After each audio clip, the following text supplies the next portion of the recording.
As the U.S. population ages, Medicare is consuming more and more of the federal budget. At some point, those costs will become unsustainable, which is why we need innovations that save money and improve outcomes. Whole person care and care at home are two promising approaches that are already being implemented. Matrix Medical Network is at the forefront of this movement. So I'm very pleased to host today CEO Catherine Tabaka and the Chief Medical Officer, Dr. Michael Cantor.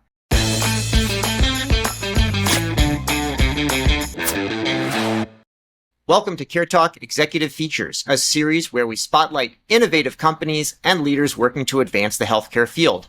I'm your host, David Williams, President of Health Business Group. Catherine and Michael, welcome to CareTalk. Thank you. Thank you.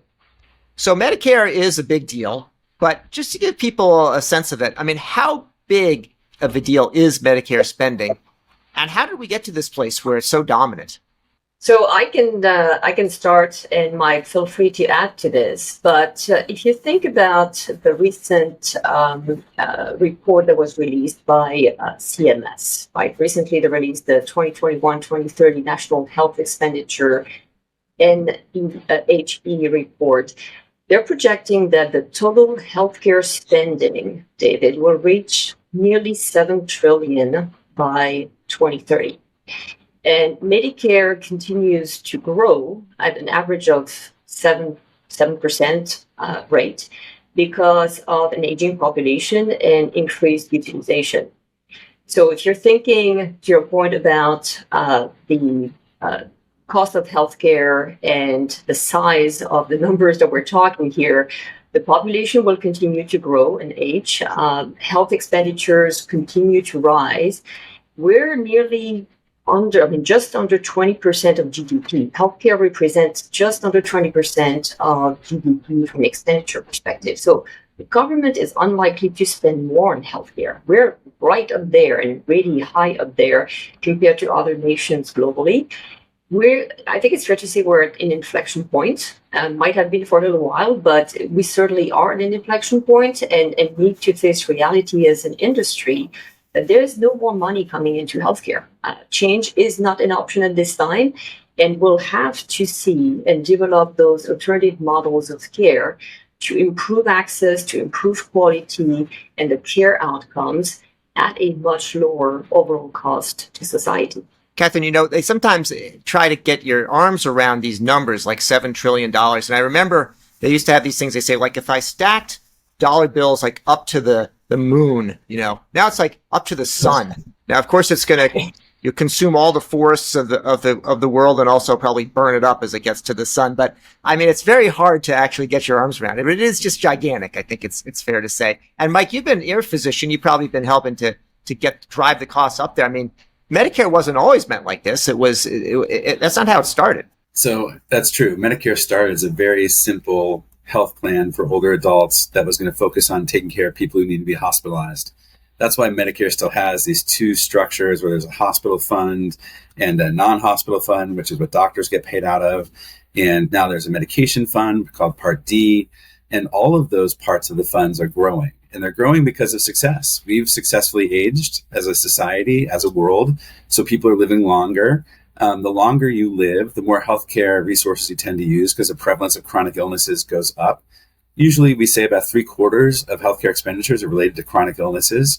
And in the United States, we don't do a great job of managing chronic illness. And so those costs continue to grow. And so not only are we the victims of our success and that we've got more older people as a percentage of the population, we also have better treatments and more expensive care to offer them. And we've learned recently that, not surprisingly, that it isn't just the medications we take or not take, that our health is actually influenced by other factors. In fact, genetics only accounts for about 25% of our longevity.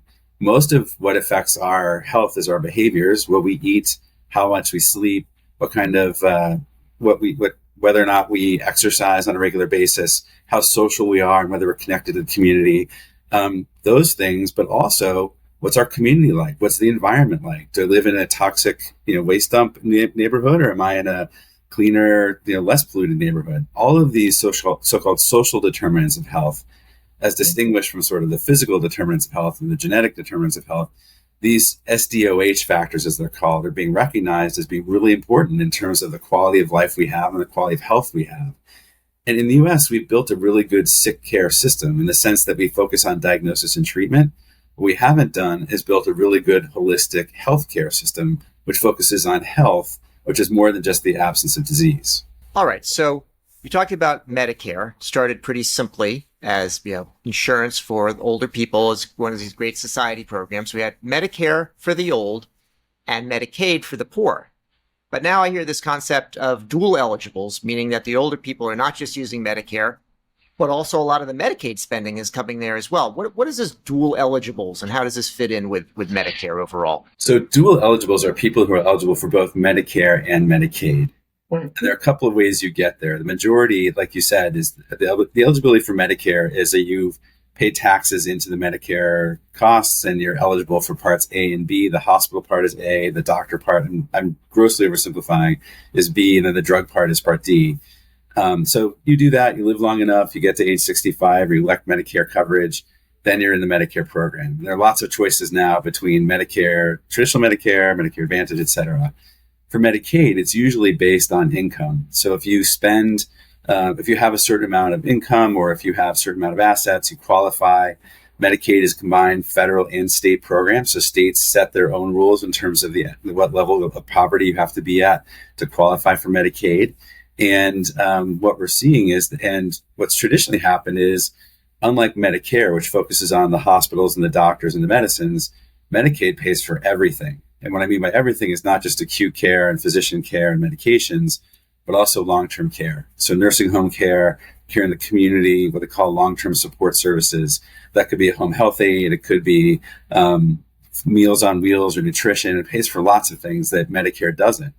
The people who are duly eligible, therefore, tend to be both older, which I qualify for Medicare, and they tend to be poorer, which I qualify for Medicaid. And many of them have multiple chronic illnesses because of their being older and because of being poor and living in those neighborhoods, like I talked about a second ago, that happen to have less education, more pollution, more stress in their lives. All of these things add up to the fact that now when we think about those who have both Medicare and Medicaid, 40% of them are in only fair or poor health compared to a much higher percentage of people who only have Medicare. 40% of people on Medicare and Medicaid, the duals, have at least two limitations in activities of daily living. In other words, they can't take care of themselves in terms of dressing, eating, bathing, paying the bills, those kinds of things. And a surprising number, 26% of them, have 5 or more chronic conditions. And Wow. In general, the duly eligible population accounts for less than 10% of the Medicare population, but over 30% of Medicare expenditures. And many of these people are living in nursing homes. 2/3 of the Medicaid budget in the United States is going to pay for long-term care, less in nursing homes than it used to be, but still that's overwhelmingly nursing home care. So it's not surprising when you think about what it's like, how sick you have to be and how much functioning you have to have lost to get into a nursing home, that when you think Medicaid is the primary payment source for nursing homes, which it is in the US, that's why when you look at these dually eligible folks that have both Medicare and Medicaid, they tend to be very sick. The other way, by the way, that you can get to be on both Medicare and Medicaid is you don't have to be older to qualify for Medicare. If you are disabled, you can qualify for Medicare. And so there are lots of people who are disabled and are on Medicare because of that, who may qualify for Medicaid because they need the long-term support services. So you've enriched both the older population has a larger number of chronic illnesses and medications and all the rest of it. But even the younger Medicare population, they tend to have more disabilities, more behavioral health problems, more substance use disorder, and in combinations of physical and behavioral health challenges. So when you think about why would we focus on dually eligibles, the answer is that they are where the action is from a health perspective and where they need more help and more support than typical Medicare beneficiaries. So, Catherine, if we think about these dual eligibles, on the one hand, it sounds great. You've got Medicaid, which pays for everything. You've got Medicare, and you've got these two programs. But on the other hand, they weren't designed necessarily to work together. And are they, who decides what goes where? And are these people actually benefiting from having both coverages, or does that also start to introduce some new challenges? I think the eligibility, as Mike described, right? Think of it as the culmination of circumstances, both physical health issues as well as social health or social and environmental issues. And the fact that we're recognizing them today, David, is good, because these are individuals that, from a health literacy, access, understanding, knowledge on how to navigate the system, are not in even sometimes a physical condition to get themselves to a clinic or to a doctor, let alone trust potentially the system. So one, we've identified them. The second piece is, and if you think about what Matrix does, and you mentioned, being at the forefront as an organization for nearly now a quarter of a century, Matrix has been meeting people where they are, and where they are is in the home, and particularly for those dual eligibles. And I will share this much. My first ride along with a clinician with this organization 3 years ago when I joined was actually a dual eligible, 50 years old, disabled, to your point, Mike, right? Wouldn't be eligible to Medicare just by age. But that first visit, David, really brought home for me the value of that in-home visit and the home care that can be delivered to somebody that literally had issues that were much bigger than just the health and physical issues, but questions that are asked to our clinicians, who spend as long as they need to spend in the home to really help answer, educate, not only on the condition, but the life choices that they make, that these individuals may make, the compatibility between their lifestyle and the medication that they take, or the medication regimen that they are under, that they may or may not understand, the time of day that they take it, get disoriented. Questions such as, can you help me file my taxes? Or how do I access a food bank, right?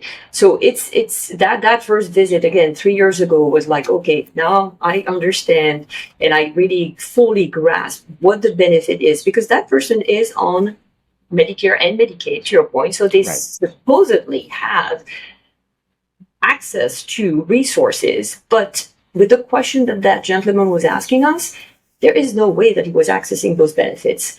And he was not mobile to actually get himself to visit a PCP or get himself to a clinic or to a specialist to address his conditions.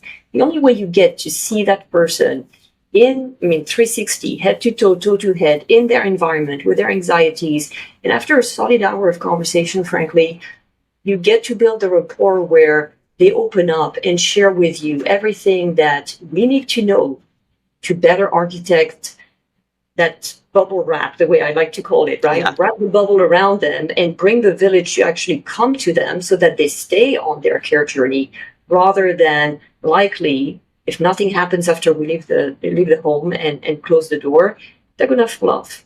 Right. They're going to fluff again. You use this term I've seen in your literature, whole person care. And I'm getting a bit of a sense of it from your description there. I mean, filing the taxes, I don't think was what was intended originally for Medicaid or Medicare. And yet, if someone is going to be able to live their life and not have anxiety, these are the things that have to be dealt with. So I'm wondering if you can, you've kind of described it, but define a little bit what whole person care is, and then how much of a difference can it make? I mean, you actually go after it and you say, wow, it's an hour, I spent an hour here and I just see that I've got more problems than solutions and it is kind of hopeless? Or what do you actually do with that? How do you make a difference from the whole person care? I've been lucky as a geriatrician to make house calls throughout my career. So I've had a lot of experience with those kinds of visits like Catherine described. I've made house calls to people who live in mansions. I've made house calls more commonly to people who don't live in mansions. And what you see is the whole spectrum of human success and human challenges. And when you begin to understand that health is more than a diagnosis and a treatment, that it's really understanding the totality of that person, what we used to call in medical school the biopsychosocial model. So what's driving their medical illness? What's the psychological piece? What are the social aspects of their lives? And that, by the way, isn't just housing and transportation. It's who's in their neighborhood, who's helping them.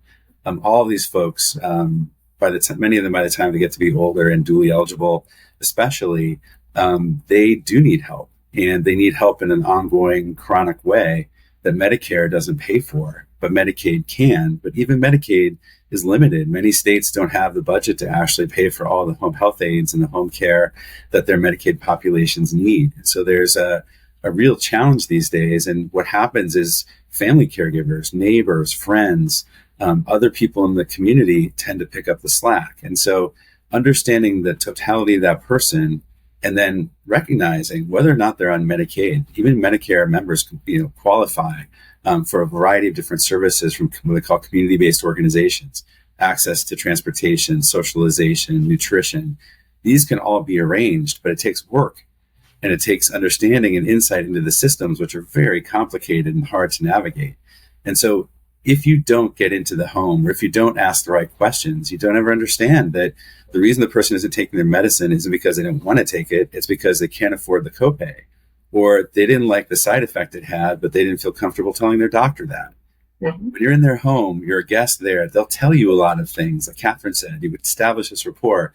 You learn a lot by walking into someone's home, from the trust that you can establish and then what they'll tell you. And to be honest, you learn a lot by literally seeing and smelling what's going on in that home. You open up the refrigerator, you open up the medicine cabinet in the bathroom, you just see things and you smell things and you hear things like the neighbors and what's going on with the kids and all of that you just don't get during a traditional office visit. That holistic assessment can actually lead to great care planning, great support, much better interventions. That's really what we've been working towards, is being able to identify what are those challenges, the diagnosis and treatment, of course, but also the social determinant needs, and then connecting people to the resources that they need to be healthy and to stay healthy. I think that the 360 I was referring to earlier, David, right? Because we're in the home, we are able to see things that others might not see or might not be able to see. We can be the eyes and ears for other actors in the ecosystem of care, for the care team of that person, to Mike's point, things that will not be revealed, not because the person may not be comfortable necessarily, they may forget, they may not think of it. So we are able to actually 360, head to toe, toe to head, see, hear, and smell things that you will not have the ability to see, hear, and smell. By the time I've made the effort to shower, dress, and get myself to a doctor's office, the conversation, as short as it is, and we know that the time that a PCP gets to spend with their patients is not quite as much as what we spend. There's a whole lot that we can context, right? Whole person cares about the context and what is not typically shared or declared. That allows us to connect the dots in a different way, David, and hopefully a more streamlined, effective way for this journey to actually be followed, and for the patient to stay on that journey rather than likely falling off at some point, which is a dramatic conditions, ends up in ER visits and additional costs. Right. Forget the quality of life of that person altogether. Right. So starting with that, but also the cost and more adverse events that could be avoided. Now, CMS, which administers both Medicare and Medicaid, has these newly announced health equity initiatives. And I'm wondering, what is their motivation for doing them? What's the potential? We hear sometimes people talking about things like equity, and it can be kind of a throwaway word that are nice to have. Maybe something there's even a backlash against. Why has CMS helped these health equity initiatives, and where do they go with them? I think, as we said, I think there's an increasing recognition, and there's even data and enough reports that are showing that people will get different levels of access to care, quality of care, David, based on some of those factors that we talked about, right? Sometimes even their race, where they live. And if you think of it at the core, healthcare treats everybody the same way. Those are things that should not impact the ability for an individual to access care or impact the quality of the care that they receive. So I think you're seeing the regulators to try to course correct those aspects by putting emphasis on them. And that's how you hear about those health equity initiatives. And then the most recent one is this health equity index that is really trying to level set those known disparities, because again, those factors are known, but they're not necessarily addressed. So how do you level set and try to erase some of those disparities between members with social risk factors and those that do not suffer the same social risk factors? So that's how, again, that the latest health equity index has come as a star measure for MAOs. So that I think it's not a new concept. Again, I don't think that but there's a continued push, I think, David, for more those inequities to be taken seriously, because to Mike's point earlier, by the time you're dual eligible, by the time you've piled up, basically, right, the conditions or barriers that make you want to consume and access care in the appropriate way to take care of yourself, you've created a whole series of side effects, thinking about your individual contribution to society at this point. You cost more than you contribute, right? It's I often like to think the health of a population is a reflection of the health of the society itself, of the country. We can do a better job. And I think that's where we're being pushed as an industry to think a little bit differently and not apply the common and systematic model to those that actually need a bit more help. And what we know is that if you're different than the average middle class white male, because women actually face disparities based on gender. Yeah. If you have heart disease, it shouldn't matter whether you're male or female, right? The physiology is the same. The outcomes for women are worse, and their expression of cardiovascular symptoms aren't taken as seriously as they are for men. There are a whole bunch of, and that's just one example. Many disease states are affected by things that should not impact access to care. It's simply unfair and not the way that we would ever design a healthcare system. Despite mountains of data showing this, we still have these challenges in 2024. And so CMS, in order to force the system to begin to respond to this, has put in place rules that impact the income to Medicare Advantage plans. The Health Equity Index is basically a way of measuring how much of a problem is health equity for the population being managed by a plan. And one of the ways that they measure the disparity, not measuring the disparities, but measuring the complexity of that population, is they look at the percentage of people who are dually eligible, who have both Medicare and Medicaid. They look at people who have low-income subsidies, which are special payments that people can get for their medications, reduces the cost of prescription drugs, for example, for Medicare Advantage beneficiaries who are not eligible for Medicaid, but are still not able to afford the cost of many medications. So that's why health plans really need to understand, if they're working in Medicare Advantage, that some of the bonuses they may have gotten in the past, for example, for improving quality measures, those bonuses are now going to be directed towards improving equity measures. So the first step is showing that you have a population that's diverse, that has dually eligible folks, that has low-income subsidy members, because if you don't, you may not even qualify. The plan may not qualify for any of the bonuses related to improving healthcare equity. And of course, we'd like to live in a world where that wouldn't matter, that all health plans would be doing the right things for the right reasons, just the same way all health systems should be responding the same way. But the money does matter. And so it's getting more attention now in our industry.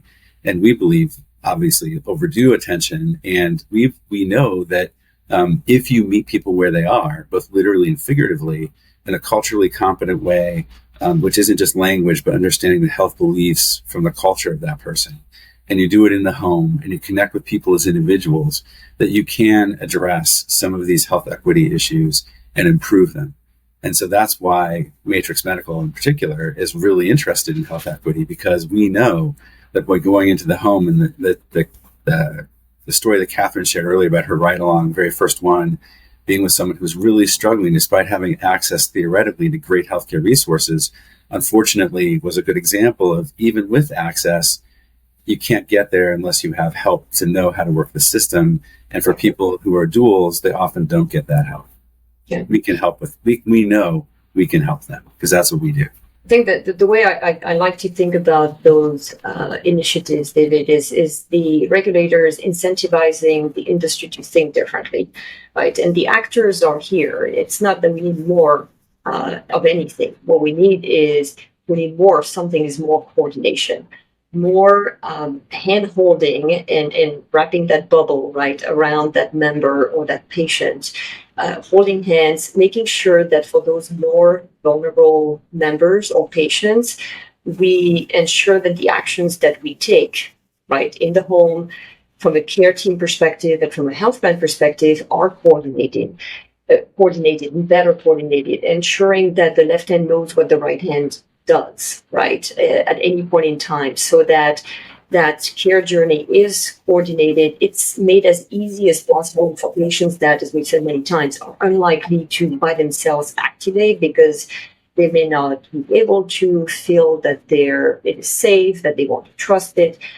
That coordination and that very specific action starting in the home is how we diagnose early, is how we empower individuals to live their best life, no matter what their conditions and social risk factors may be. That's how you catch things earlier and you prevent, as I said earlier, the more serious and higher cost health events, and overall reduce the burden of care costs to the society. So it's a win-win-win-win-win, and I'm not sure where it would stop because it's definitely the right thing to do. I've gotten from this conversation that, the health disparities are quite significant if you look overall, and Mike, you've been mentioning you're doing the house calls either to mansion or to less than a mansion, and hearing about the kind of challenges people have. Do we know whether the disparities have been increasing over time or decreasing over time? I mean, certainly anecdotally you see things that would say they're increasing, but is that just a matter of we're looking at them and we know that they matter? Or has there actually been an increase or has there been a decrease? The answer is usually it depends, right? So it depends on what specific disparities you're looking at. And I think it also depends on, we're still emerging from COVID. And COVID, the pandemic, tended to make everything worse because it reduced access to care. People were discouraged internally or externally from seeking care. And so if you already had a problem with access, it made it worse. If you were already being discriminated against or being treated differently because of what you looked like or who you were, that got worse because inevitably there are now long lines, for example. So before COVID, if you needed to have an elective procedure, say you need one to have your knee replaced, you could get in relatively quickly. Post-COVID, now we know things are harder. The waits are there. Wait times are longer. The staffing levels are lower. So if you already started out behind before COVID, now you're even more behind. And so I think it's gotten worse, especially for some elective procedure access and things like that. And because people have delayed access to care, which means when they show up, they're sicker. And that makes it harder for them to get the care they need. I think the way to put this all together is that we know that our costs are going up as a system. Medicare is growing.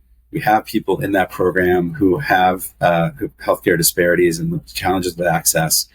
And the approach that's going to work is whole person care, because whole person care is the only way that you capture the functional status, the disease status, the environment, the caregivers, and you help people do what Catherine said is so important, is navigate. It sounds very simple, navigating the healthcare system. If you have ever, and it doesn't matter who you are, if you've ever had to deal with the healthcare system in the United States in the last 3 years, it is not easy. It doesn't even matter. A simple picking up a prescription turns out to be a whole day event in some cases, or fighting with getting the pharmacy to fill the right one at the right time and not too soon and not too late. And everything is very, very complicated. And we need to go back to first principles, which is, let's do a comprehensive assessment. Let's bring care to the patient instead of bringing the patients into care.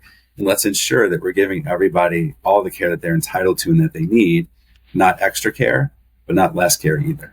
So I like this idea of whole person care because it takes into account all the different factors.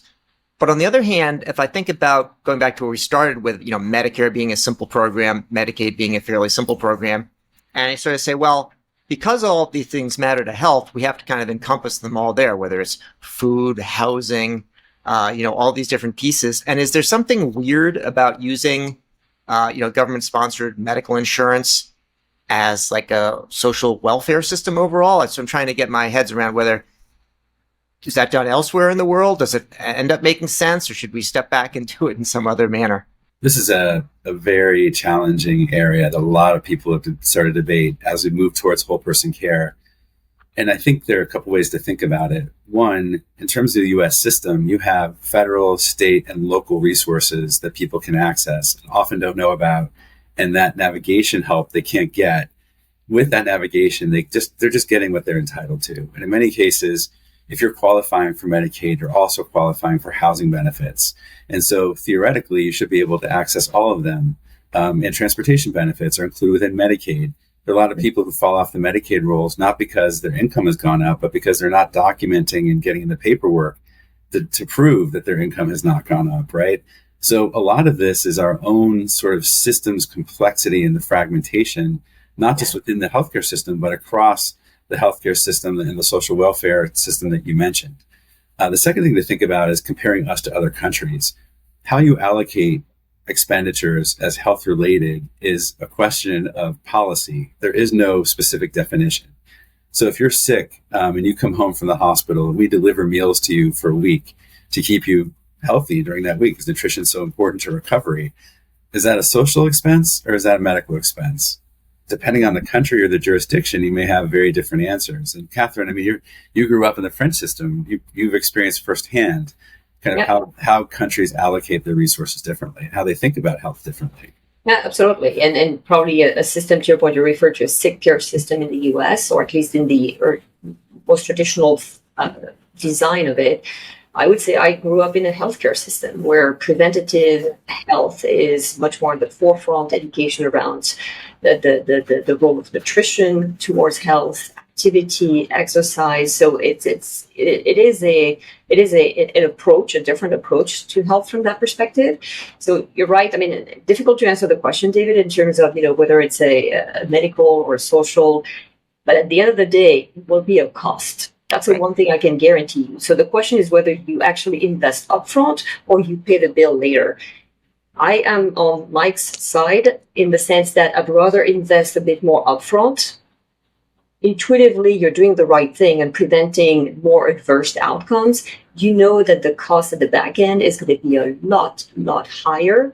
And again, think of the quality of life, the events that could have been avoided for that person, right, for that individual, their lack of ability to contribute to society, which typically causes more behavioral mental health issues. So it is a downward spiral when I'm not going to say that other systems globally are more trying to create an upward virtuous cycle. But if I were to really sort of draw a black and white picture, that's probably the difference that I would make. Focus on the preventative. It will help downwards and keep people healthier. Clearly, this whole person care and the in-home, you really got your finger on something. But you've also recently published a white paper, to get into some of the depths about that. What was the inspiration to do the white paper in the first place, and what approach have you taken to it? But very high level, and Mike, you co-authored it, so you definitely can talk a lot more. But to your point, David, it's difficult to be holistic, no pun intended, right? But to be holistic about a concept that is as vast and complex in many ways. So there is a lot of education that needs to happen. There is a lot of perceptions around the different actors in the ecosystem of the healthcare industry. And it will only work if we all come together. So it's probably trying to rise the level of understanding, put a definition out there to sort of get people to sort of rally and respond and bring the village together so that we can make this work. Because again, it's not one entity, a matrix starting in the home, unless we can rally the pharmacy, the care team, the health plan, and make sure, as I said, that communication, if you think about the visually, the member in the middle or the patient in the middle and everybody else around and rallying around them, locking arms so that they stay within the parameters of what the health journey will help them get better. or at least prevent a rapid progression of their conditions. It's the coming together that makes it work. So how do we elevate the understanding, put a definition out there? So that's why Mike, has worked with us and really helping, trying to ignite a movement, David, so that we're not by ourselves tooting our own horn, basically, but really trying to bring the village together around the concept so that we can make progress faster. I think it's just what we try to do in the white paper is connect the dots between increasing scarcity of healthcare resources, the challenges of inequitable access to care, which aggravate the costs problem we face. And again, the only real solution is whole person care, understanding the biopsychosocial model and the comprehensive needs of that person, and then helping them navigate and connect into the various systems, some healthcare related, some non-healthcare related, to ensure that they can become healthy and stay healthy. There are a lot more statistics, there are a lot more detail, obviously, in the white paper. So I highly encourage people to take a look at it. But that's really what it's about. And it's in service to what Catherine just said, which is really getting our disparate, complicated, fragmented healthcare system to actually work better together for our patients to make sure that they get what they need. Well, it's I'm excited for the white paper. We have a link to it in the description below. You can download it, and I'm sure the authors would welcome your comments. And I'll say that's it for the latest episode of the CareTalk Executive Features Series. My guests today have been Catherine Tabaka, CEO, and Dr. Michael Cantor, Chief Medical Officer at Matrix Medical Network. I'm David Williams, President of Health Business Group. If you've enjoyed this show, please leave a rating and subscribe on your favorite service. And Catherine and Mike, thank you so much for joining me today.